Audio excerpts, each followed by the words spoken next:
Hello दोस्तों, आप सभी लोगों को जय मसीह की। तो आज हम बात करने वाले हैं जैसा पेड़ वैसा ही फल। इस बारे में बाइबल हमें क्या बताती है, चलिए जानते हैं। आज हम पढ़ने वाले हैं मत्ती रचित सुसमाचार 7:15वीं आयत से लेकर 23वीं आयत तक, और उसके बाद हम सभी लोग मिलकर एक छोटी सी प्रार्थना करेंगे। तो अगर आप चैनल पर नए हैं तो प्लीज़ चैनल को ज्वाइन कर लीजिए ताकि रेगुलरली आपको ऐसी वीडियोस मिलती रहें। तो चलिए शुरू करते हैं। जैसा पेड़ वैसा फल। झूठे भविष्यवक्ताओं से सावधान रहो, जो भेड़ों के भेष में तुम्हारे पास आते हैं, परंतु अंतर में वे फाड़ने वाले भेड़िया हैं। उनके फलों से तुम उन्हें पहचान लोगे। क्या लोग झाड़ियों से अंगूर या उटकटारों से अंजीर तोड़ते हैं? इस प्रकार हर एक अच्छा पेड़ अच्छा फल लाता है और निकम्मा पेड़ बुरा फल लाता है। अच्छा पेड़ बुरा फल नहीं ला सकता और ना निकम्मा पेड़ अच्छा फल ला सकता है। जो पेड़ अच्छा फल नहीं लाता वह काटा और आग में डाला जाता है। इस प्रकार उनके फलों से तुम उन्हें पहचान लोगे। जो मुझसे हे प्रभु कहता है, उनमें से हर एक स्वर्ग के राज्य में प्रवेश ना करेगा, परंतु वही जो मेरे स्वर्गीय पिता की इच्छा पर चलता है।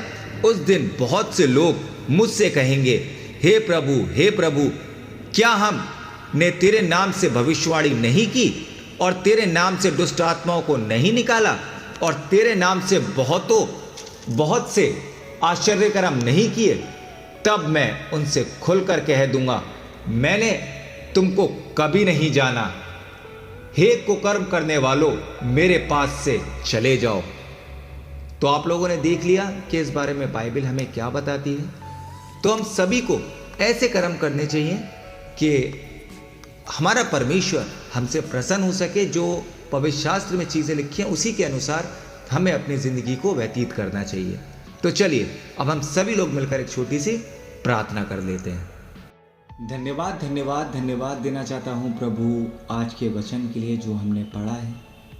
परमेश्वर, हम जानते हैं कि हम वचन को सिर्फ इसलिए पढ़ते हैं ताकि एक हमने हैबिट बना रखी है कि पवित्र शास्त्र को पढ़ना है, लेकिन सच्चाई ये है प्रभु कि हम उसको मन से या दिल से अपने जीवनों में ग्रहण नहीं करते। पिता, हम सिर्फ ये समझते हैं कि हमें बाइबल पढ़नी है या दुआ करनी है, तो हमने कर लिया तो हम बहुत ही पवित्र बन गए या फिर खुदा के भक्त बन गए। लेकिन परमेश्वर, सत्य ये है कि हम बिल्कुल भी दिल से आपको नहीं मानते। पिता परमेश्वर, मैं अपने लिए और अपने जैसे लाखों करोड़ों लोगों के लिए पिता यही विनती करता हूँ कि हमें क्षमा कर, हमें अकल बुद्धि ज्ञान समझ दे पिता, ताकि हम एक सही जीवन में चल सकें। पिता, हम जानते हैं पिता कि किस तरीके का समय आज चल रहा है पिता, के अंत बहुत ही नज़दीक है पिता, आपका आगमन बहुत ही निकट है प्रभु।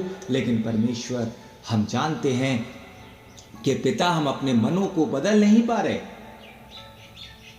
हे परमेश्वर, मैं आपसे विनती करता हूँ कि जो भी गलतियाँ हम करते हैं पिता, हमें क्षमा कर। मैं विनती करता हूँ परमेश्वर उन लोगों के लिए जो बीमार हैं, अपने घरों में हैं पिता, जिनके पास एक वक्त की रोटी नहीं है, पहनने को कपड़ा नहीं है, सर छुपाने के लिए छत नहीं है। हे परमेश्वर, आप उनकी सहायता मदद करें पिता। मैं विनती करता हूँ उन लोगों के लिए जो अस्पतालों में हैं, बीमार है पिता, आप उनकी सहायता मदद करें। मैं विनती करता हूँ परमेश्वर उन लोगों के लिए जो मेरी वीडियो को डेली देखते हैं पिता। हे परमेश्वर, आप उनके घरों में जो भी दिक्कतें हैं, परेशानियां हैं, परमेश्वर अपना चंगाई रूपी हाथ रखें और सारी तकलीफों को उनके घर से दूर करें पिता। हमारे को पिता ज़रूरत है कि हम अपना हृदय परिवर्तन करें परमेश्वर, लेकिन हम में इतनी शक्ति नहीं कि हम खुद से कुछ भी कर सकें। हे पिता, हमें शैतान भटकाता है। हे पिता, हमारी मदद करें, हमारी सहायता करें, ताकि पिता हम आपके नाम को जान सकें। पिता, हम सिर्फ बाइबल को पढ़ने वाले नहीं वरन अपने जीवनों में इसको अप्लाई करने वाले बन सकें पिता। हमारे दिमाग में पिता आपके पवित्र शास्त्र का एक एक वचन पिता भरता जाए, और जब पिता हमारी परीक्षा हो तो पिता हमें बाइबल के बारे में कम से कम कुछ तो मालूम हो, ताकि पिता हम शैतान से लड़ सकें। हम जानते हैं पिता आज के समय में झूठे भविष्यवक्ता उठ के खड़े हो चुके हैं पिता, जो हमें गुमराह कर रहे हैं पिता बाइबल के वचन से ही। और पिता हम लोग गुमराह हो जाते हैं, क्योंकि पिता हमें बाइबल के बारे में कुछ भी नहीं पता। हम दूसरों पे ज़्यादा यकीन करते हैं पिता।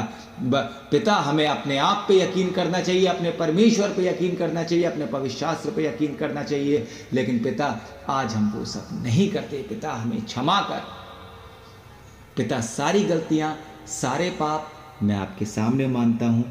सारा आदर, सारी महिमा, सारा गौरव परमेश्वर आपका है। मैं आपको देता हूँ और विश्वास करता हूँ पिता कि आप हम सभी लोगों के साथ हैं पिता। हर तरीके से पिता आप ही हमें संभालेंगे पिता। आप क्या मांगू, इस छोटी सी प्रार्थना को सुन और ग्रहण कर ले। मसीह यीशु के नाम से मांगता हूँ, आमीन।